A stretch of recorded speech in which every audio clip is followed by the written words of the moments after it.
Waalaikumsalam warahmatullahi wabarakatuh. Itu dong, mantap. Semangatnya insan Pegadaian. Salam sejahtera untuk kita semuanya. Om Swastiastu, Namo Buddhaya, salam kebajikan. Sebelum kita memulai podcast kita kali ini, izinkan saya mau berpantun terlebih dahulu. Boleh ya, Pak? Boleh, Oke, silakan. nanti dijawab cakep boleh ya? Boleh. Oke. Pak Tatang beli santan. Cakep. Pak Farhat beli royco. Cakep. Selamat datang insan Pegadaian. Salam sehat dan salam sadar resiko. Selamat datang di podcast Pegadaian Kanwil Surabaya episode keempat. Perkenalkan, saya Lydia Victoria yang akan menjadi host pada podcast episode kali ini. Podcast ini dibuat sebagai media edukasi untuk meminimalisir fraud, dan podcast ini akan berlangsung hingga akhir tahun 2022 dengan tema yang bervariasi dan berbeda-beda setiap bulannya. Jadi pastikan insan Pegadaian harus tetap nonton podcast ini karena podcast ini akan terus berlanjut sampai dengan akhir tahun nanti, dan jangan pernah lewatkan satu episode pun. Dan di episode kali ini kita akan mengusung tema anatomi pelaku fraud, yaitu cara dini mengetahui atau mengenal karakteristik seseorang yang berpotensi melakukan tindakan fraud. Karakteristik seseorang bisa digali dari mana aja nih, misalnya dari pengalaman kerja, dari kemampuan, kepribadian, dan kebutuhan dari individu tersebut. Oleh sebab itu sangat penting jika mulai sejak dini ditanamkan rasa tanggung jawab terhadap pekerjaan yang harus dilakukan sehingga membentuk kepribadian yang baik dan mampu untuk berlaku jujur atau dapat menghindari untuk berlaku curang demi memenuhi keuntungan pribadi. Demi mendukung terwujudnya visi dan misi perusahaan, seluruh insan Pegadaian harus menerapkan budaya akhlak untuk menyamakan hati, pikiran, perkataan, dan perbuatan, serta untuk memastikan bahwa fraud merupakan tindakan yang tidak baik sehingga harus diganyang.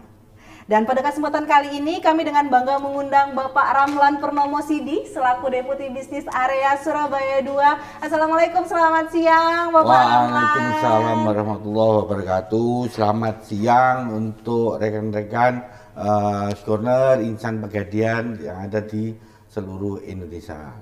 Oke. Sangat senang sekali Pak, hati saya pada hari ini saya bisa bersama dengan Bapak dan Bapak berkenan meluangkan waktunya untuk menjadi narasumber podcast episode kali ini. Baik. Ya, baik. Sehat ya Pak ya hari ini Pak ya. Sehat kita. Siap untuk 1 jam ke depan ngobrol sama saya Pak? Bisa 1 jam boleh, lebih dari 1 jam boleh. Nyaman banget kalau wawancaranya sama Mbak Lydia. Wah, saya sangat itu GR Pak. Baik, oke, sebelum kita masuk kepada pembahasan tema kita hari ini, kita mungkin boleh mengawali dengan perkenalan dulu. Dan kita kan sudah tahu ya Pak Ramlan ini Deputi Bisnis Area Surabaya 2. Sebelum menjadi deputi pasti ada jenjang karirnya ya Pak ya. Iya. Mulai dari apa sih Pak, dan sudah berapa lama mungkin Bapak masuk ke Pegadaian dan berkarir di tempat ini? Baik Mbak Lydia ya, kalau untuk jenjang karir yang dari Pegadaian, saya perkenalkan, saya masuk di Pegadaian masuk melalui diklat atau pendidikan yang namanya BPLK. Itu khusus memang spesialis Pegadaian. Itu kuliahnya di STAN jadi 1 ya, karena saya lulus tahun 90, penempatannya langsung di luar Jawa. Kalau di peta itu nggak bisa kelihatan. Saya langsung penempatannya di cabang Bitung. Cabang Bitung kalau di peta nggak kelihatan, yang kelihatan cuma Manado aja. Itu Mbak Lydia. Jadi tahun 90 kita di Manado, mulai dari Penaksir. Kemudian tahun 93 sebelum teman-teman tahu namanya Papua, namanya Irian Jaya, itu saya tempatkan mutasi ke wilayah Papua sampai tahun 95. Kemudian dipindah sedikit saja sebentar di Jawa, cuma 2 tahun, habis itu mutasi lagi Mbak Lydia. Saya dibutuhkan lagi di wilayah Sulawesi Utara sana. Saya pindah lagi ke Manado. Di Manado baru 5 bulan sudah pindah lagi tuh ke Papua lagi, ke Manowari namanya. Nomaden ya Pak ya? Nomaden terus. Jadi kalau dihitung mulai dari kerja sampai dengan sekarang, kalau saya dipindah-pindah itu kalau ada di SK maupun di HCMS tuh kalau yang kelihatan, Iya. kalau yang kelihatan semua kalau jumlah bisa 30 kali mutasi mungkin. Wah, luar biasa. Dengan masa kerja sekarang 32 tahun, saya mungkin rata-rata setiap tahun pindah. Iya. Baik itu yang pindah mutasi langsung SK maupun yang perbantuan atau penugasan. Itu bisa lebih rata-rata setahun sekali itu mesti pindah. Itu mulai dari masa lajang ya Itu Pak ya? mulai dari masa lajang, dari mulai masa biasa. Ya karena dulu saya bekerja atau masuk kuliah, disuruh milih mestinya dulu sama orang tua itu. Dulu sebenarnya saya sudah masuk ke namanya Patigat, pendidikan ahli teknik Gajah Tunggal. Saya masuk ke jurusan perbankan. Sebenarnya kalau saya masuk di situ mungkin saya bisa jadi pincap atau jadi pinbilnya BNI atau BRI atau Mandiri dulu itu. Nah, itu masuk juga ikatan dinas dulu di situ. Tapi orang tua menyampaikan pilih aja jadi PNS. Karena karakternya kalau jadi PNS itu harus punya rasa loyal, harus punya rasa mengabdi kepada masyarakat dan negara. Itulah didikan dari orang tua dulu kepada saya seperti itu. Oke, berarti memang takdirnya Bapak di Pegadaian Takdir ya Pak saya ya? di Pegadaian untuk bisa melayani masyarakat kecil menengah bawah. Masya Allah, luar biasa Pak Ramlan. Nah tadi sudah bicara tentang karirnya Bapak di Pegadaian, sekarang mau bicara tentang sudah berapa kali sih Pak menjadi narasumber podcast? Ini pertama kalinya atau mungkin sudah kesekian atau keribuan kalinya Pak? Sebenarnya kalau jadi narasumber podcast ya banyak kali lah ya. Banyak kali itu kalau dari dulu podcast itu kan terkenalnya dari 4 tahun yang lalu lah yang namanya podcast itu kan.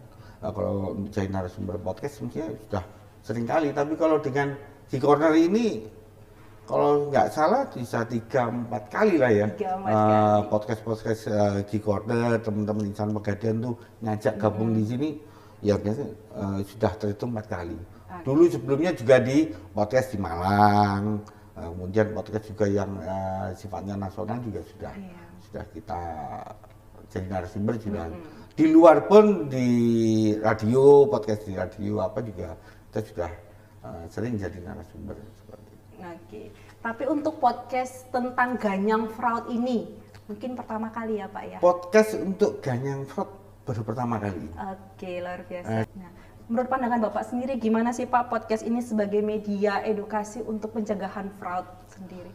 Podcast ini bisa dipakai bisa live, bisa juga secara ini record. Jadi pada saat kita membutuhkan recordnya tadi, kita putar juga bisa. Jadi anak-anak yang muda pun juga begitu, nggak cocok waktunya sekarang lagi kerja, sekarang lagi sibuk. Nanti mau membuka lagi, mau mendengar lagi, melihat lagi masih bisa. Caranya sangat fleksibel banget. Kalau kita pakai sarana di podcast itu.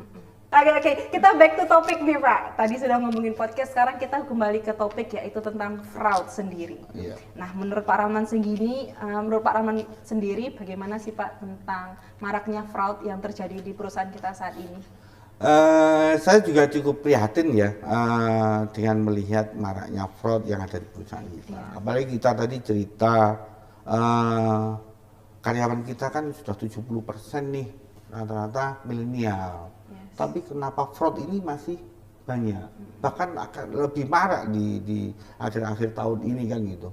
Ini juga jadi keprihatinan kita dan ini juga harus kita cepat memberikan edukasi, menyadarkan ke para karyawan, teman-teman insan Pegadaian yang ada di seluruh Indonesia mungkin ya, kita juga harus bisa nyadarin bahwa fraud itu adalah perbuatan yang tidak baik dan itu akan mencoreng baik kita pribadi, keluarga, anak ataupun yang lain saudara-saudara kita juga nanti akan terimbas dari sisi kalau kita melaksanakan atau melakukan perbuatan fraud ini. Untungnya di awal mungkin ya Pak ya, merasakan nikmatnya uang itu di awal gitu ya Pak ya. Tapi kalau fraud itu rasanya nggak mempunyai rasa kenikmatan deh. Bagi orang-orang yang melakukan mungkin Pak ya. Bagi orang-orang yang melakukan tentu itu nggak akan terasa nantinya.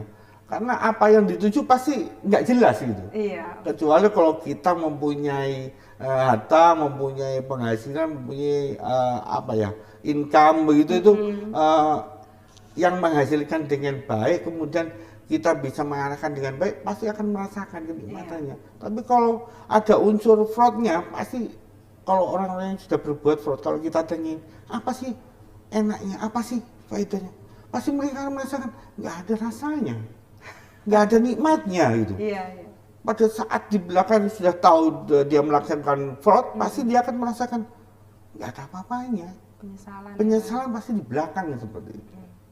Nanti kita lihat aja, pasti yang dipakai fraud itu apa, perbuatannya nggak enak-enak semua. Perbuatan enak tapi yang nggak mengenakkan semestinya. Iya, benar. Perbuatannya enak-enak aja tuh sebenarnya, tapi nggak menyenangkan gitu. Benar, merugikan malah. Iya, ya, Pak, malah ya. itu akan merugikan diri kita sendiri.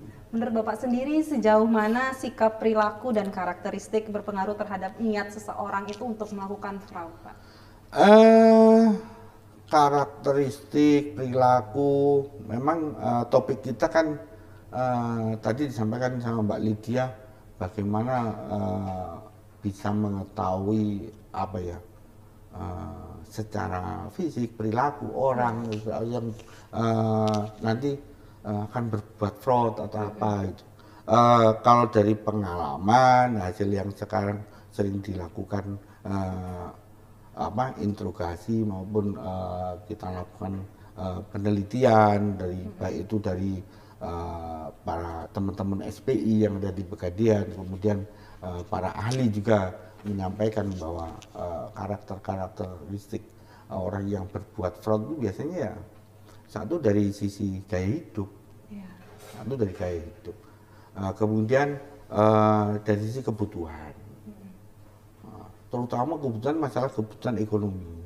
Terus kemudian orang-orang yang biasanya masih sering atau menganggap pingin cepat, pingin cepat kaya, pingin cepat senang, pingin cepat bla bla bla itu biasanya orang yang kemudian akan larinya ke fraud tadi. Kemudian orang yang mempunyai posisi, mempunyai kewenangan, mempunyai peluang. Contoh seperti saya jadi deputi bisnis gitu ya, punya kewenangan, punya posisi, kemudian membuat fraud, anggaran-anggaran yang ada di area, kemudian kita lakukan sesuatu untuk bisa memenuhi kebutuhan kita. Itu juga bisa dilakukan. Itu sangat-sangat berpengaruh sekali dengan posisi itu. Kemudian ya adanya tuntutan kerja atau target kerja. Jadi kalau fraud itu tidak hanya semestinya ya barang yang kita nikmati, tapi bagaimana kita mengejar kinerja pun bisa melakukan perbuatan fraud. Nah ini juga harus disadari oleh teman-teman di seluruh insan Pegadaian bahwa kita ingin mengejar kinerja pun bisa melakukan perbuatan fraud. Tapi jangan sampai kita lakukan. Contoh, kita ingin kinerja, OSL-nya ingin cepat naik, akhirnya, wah saya kurang 100 juta nih OSL-nya di bulan ini. Akhirnya dia gade. Gade fiktif. Akhirnya gade fiktif, ini juga berbuat fraud. Padahal sebenarnya dia ingin menunjukkan kinerja. Tapi hal ini tidak dilakukan dengan cara yang baik. Kemudian pengaruh eksternal juga gitu. Lingkungan rumah, pergaulan, ini juga sangat mempengaruhi. Tapi dari semua pengaruh yang bisa mengaruhi orang berbuat fraud itu kurang tergantung dari diri kita sendiri, dari dalam kita sendiri ya. Kalau kita imannya nggak kuat, kemudian apa tujuan hidup kita selama ini kita nggak sadari, itu pasti kita akan melakukan perbuatan fraud itu akan mudah. Jadi tameng atau benteng yang ada di diri kita sendiri itu sangat rapuh. Benar, Pak. Tapi kalau kita punya tameng, kita punya benteng di diri kita sendiri yang kuat, itu pasti secara langsung individu kita itu ya, individu kita dari dalam diri kita sudah bisa melawan. Wah itu perbuatannya nggak benar, itu perbuatan yang salah. Jangan melakukan perbuatan fraud, itu sudah dari diri kita sendiri. Benar Pak. Yes, benar banget Pak. Yang pertama itu adalah poinnya itu dari diri kita sendiri. Dari kita sendiri, Pak, ya. betul. Kita harus kuat imannya, harus kuat doanya biar terhindar dari segala macam virus-virus negatif itu Pak ya. Orang-orang yang ingin mempengaruhi. Dan saya yakin pasti Pak Ramlan bukan cuma sekali atau sudah berapa kali Pak menginterogasi orang-orang yang pernah fraud Pak. Di bawahnya Pak kalau sendiri. menginterogasi secara langsung enggak. Oke. Nah, tapi kalau tanya kenapa sih kamu berbuat seperti ini? Pak, saya punya kebutuhan loh Pak yang harus saya tutup ini. Pak, saya ini ternyata yang saya lakukan itu saya nggak sadar. Kenapa saya berbuat fraud ini? Loh, kamu lakukan apa? Saya itu asik Pak main judi online karena rasa adrenalinnya naik gimana. Kemudian teman-teman yang suka ya dalam tanda kutip lah happy itu boleh tapi sesuai kemampuan kita gitu kan. Kalau happy tapi kita nggak punya kemampuannya cukupnya happy-nya itu cuma happy lestari happy lestari. Happy-nya cuma happy yang ya mungkin jalan-jalan ke mall atau jalan-jalan ke pantai gitu. Bukan happy kemudian happy-nya harus ke Singapura, harus ke Prancis supaya di media sosial atau rasa diri kita bisa dilihat orang itu lebih wah gitu kan. Akhirnya memaksakan dirinya seperti itu. Ini juga sangat berbahaya. Benar. Gitu. Terkadang gaya hidup lebih tinggi gaya daripada hidup biaya itu hidup sangat berat gitu. Oke, apalagi di zaman sekarang yang serba sosmed ini semua orang pamer apa yang dia punya gitu di sosmed kan.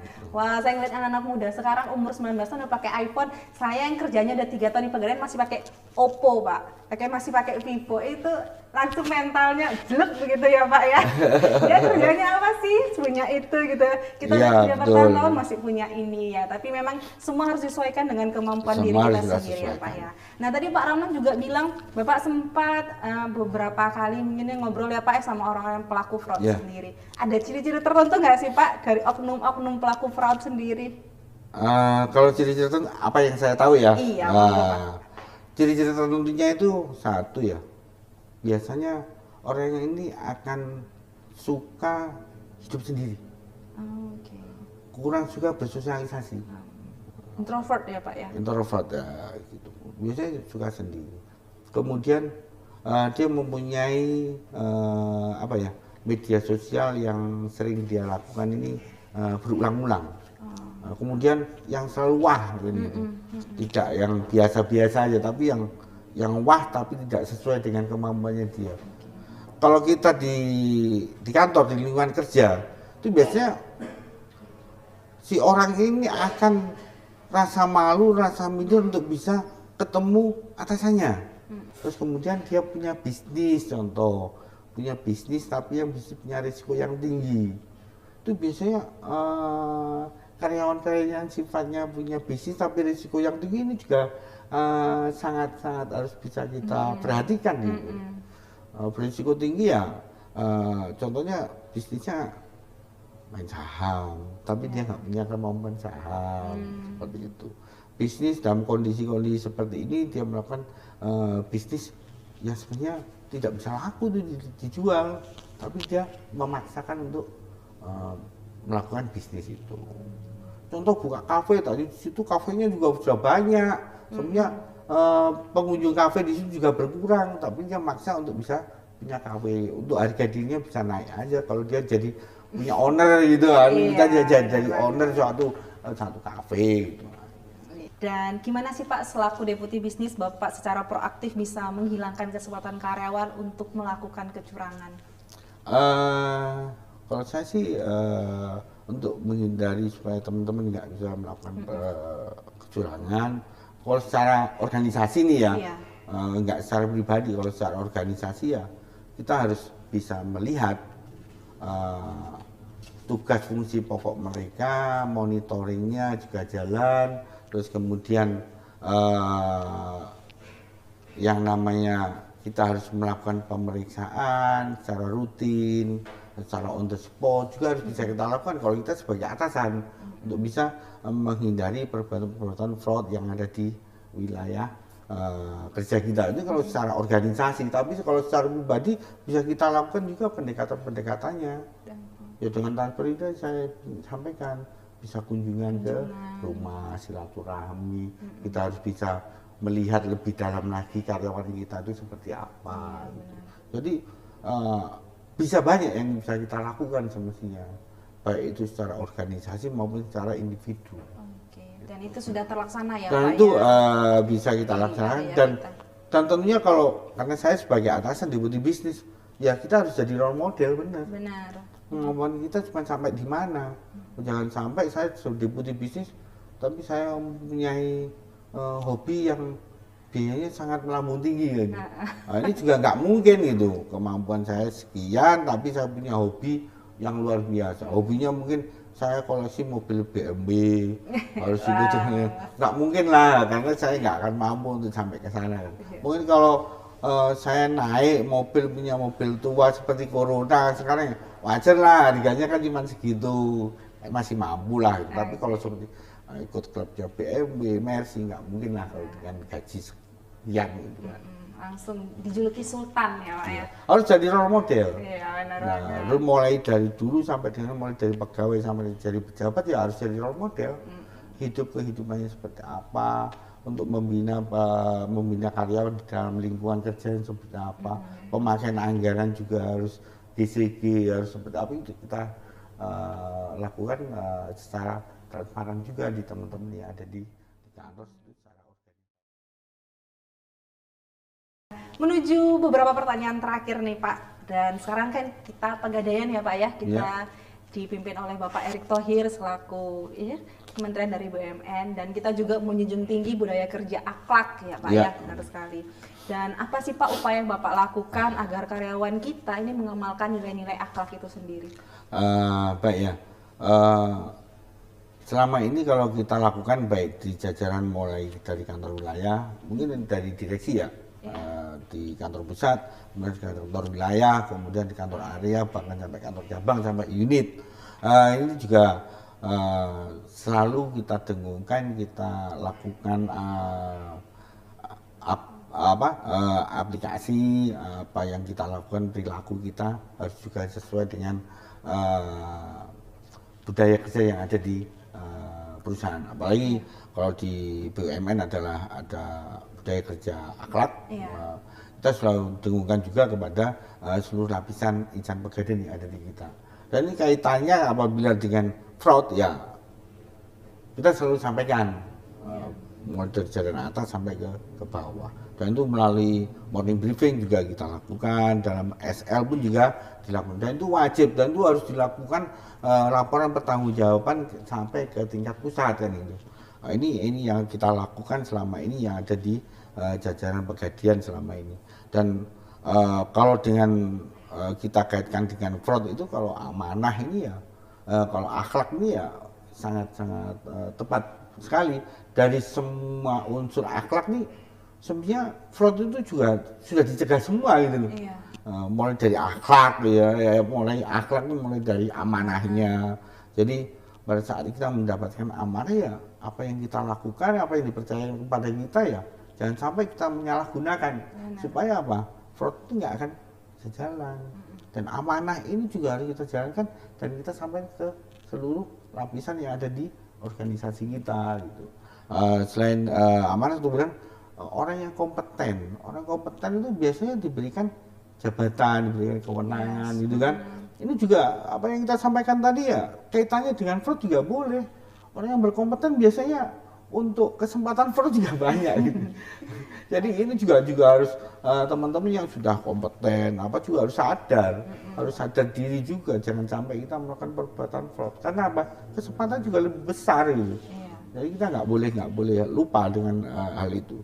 Kemudian dalam sisi nilai akhlak yang harmonis ya, satu, kita sesama karyawan, baik atasan, bawahan, sesama rekan kerja, kita juga harus selalu membuat nuansa itu menjadi harmonis. Dan apabila ada unsur fraud dari salah satu teman, baik atasan maupun bawahan atau teman sejawat, ya kita wajib mengingatkan gitu.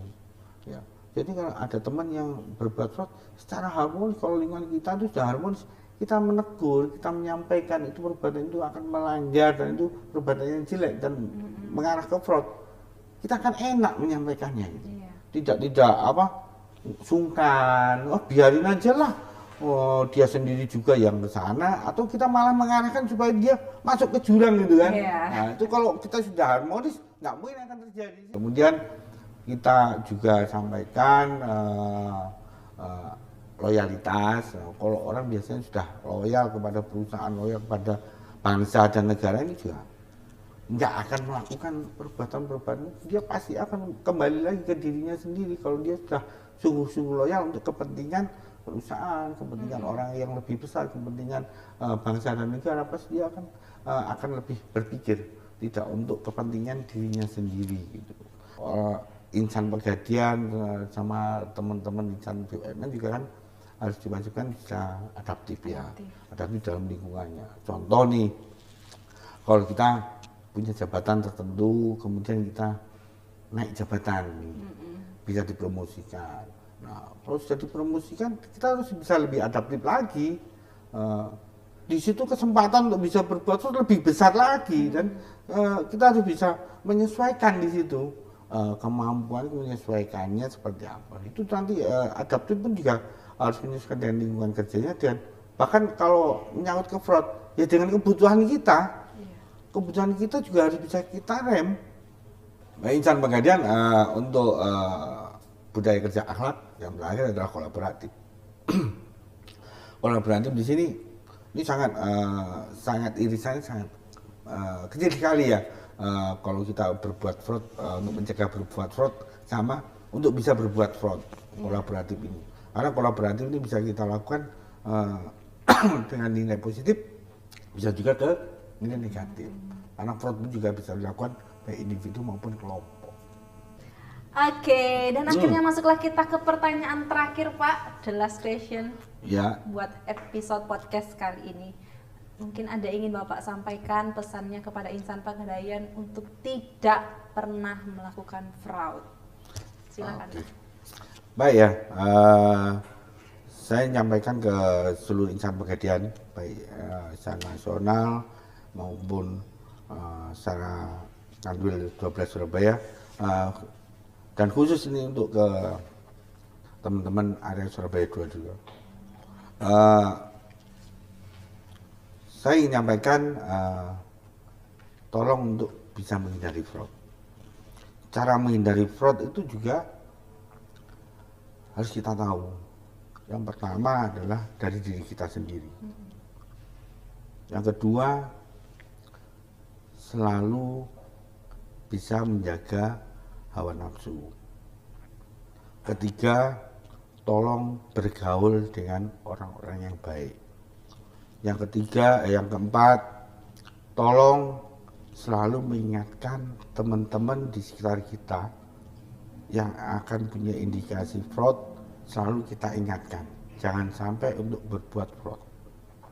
Dan kita juga harus selalu ingat, sayangilah diri kita sendiri, sayangi keluarga kita, sayangi perusahaan, sayangi teman-teman, dan semua yang ada di kita wajib kita lindungi semua.